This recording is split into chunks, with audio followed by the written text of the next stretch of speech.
My lords, in all of this, there have been two attacks.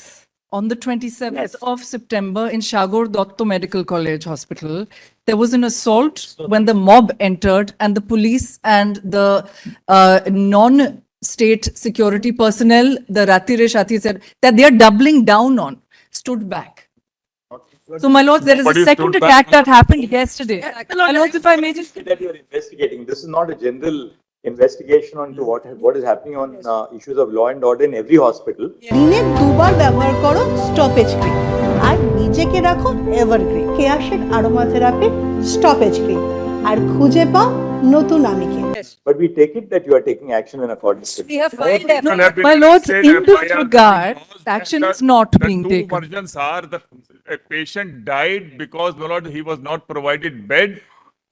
He was critical. No doctor attended. No, Only my lords, the- these allegations cannot be But made, they my have lord. been- they have- These allegations cannot be made, my lord. Surely we can't decide them on the level of the volume of the voice. He'll have to decide it if it all after records come before us. Exactly, my lords. There are no records. There's an assertion by the state, we're denying it. We have put it on record. Let them reply. নিরাপত্তার বিষয়টাই কিন্তু আজকে supreme কোর্টের মূল আলোচ্য বিষয় হতে চলেছে এবং সেই মোতাবেক আজকে সরকারের তরফ থেকে যে স্ট্যাটাস রিপোর্ট দেওয়া হচ্ছে অর্থাৎ এই নিরাপত্তাকে কেন্দ্র করে হাসপাতালের সার্বিক পরিকাঠামো উন্নয়নকে কেন্দ্র করে যে রিপোর্ট দেওয়া হয়েছে সেই রিপোর্ট দেখে আজকে কিন্তু দেশের সর্বোচ্চ আদালত অর্থাৎ সুপ্রিম কোর্ট তারা কিন্তু একেবারেই অখুশি এবং তারা তাদের অসন্তোষ ব্যক্ত করেছেন এবং তার কারণ কি তার কারণ হিসাবে খুব স্পষ্ট করে উল্লেখ করা হয়েছে আগের দিন যখন এই মামলার বিচার পর্ব সুপ্রিম কোর্টে চলছিল সেই সময় কপিল সিব্বাল এ রাজ্যের যিনি আইনজীবী ছিলেন তিনি বলেছিলেন 14 থেকে 15 দিনের মধ্যে এই গোটা যে পরিকাঠামো উন্নয়নের কাজ তার একটা বড় অংশ সম্পূর্ণ হয়ে যাবে এমনটা তিনি আশা করছেন বা তিনি আশাবাদী কিন্তু আজকে দেখা গেল যে সেই কাজ এখনো পর্যন্ত অনেকটা বাকি রয়েছে তার কারণ মাননীয় প্রধান বিচারপতি যখন প্রশ্ন করছেন সেই সময় দেখা যাচ্ছে যে ক্লোজ সার্কিট ক্যামেরা ইনস্টলেশনের যে কাজ রয়েছে সেই কাজ এখনো পর্যন্ত মাত্র 26% হয়েছে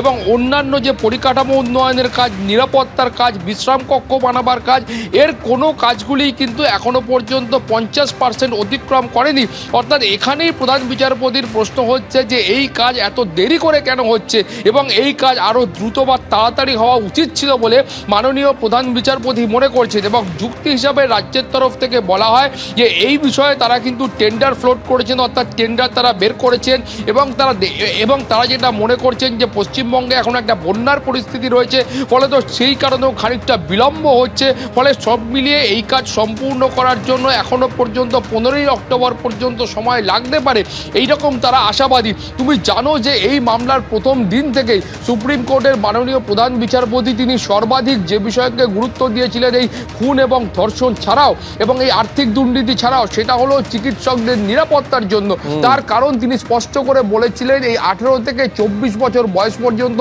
তরুণী চিকিৎসকরা তারা হাসপাতালে কাজ করেন তাদের নিরাপত্তাটা সব থেকে জরুরি ফলে সেই নিরাপত্তার বিষয়ে কোনো রকম আপোষ করতে তিনি প্রস্তুত ছিলেন না এবং সেই বিষয়ে তিনি কিন্তু আজকে ফের বলেছেন যে এই কাজ আরও দ্রুত হওয়া প্রয়োজন ছিল এবং সেই কাজ কিন্তু হচ্ছে না।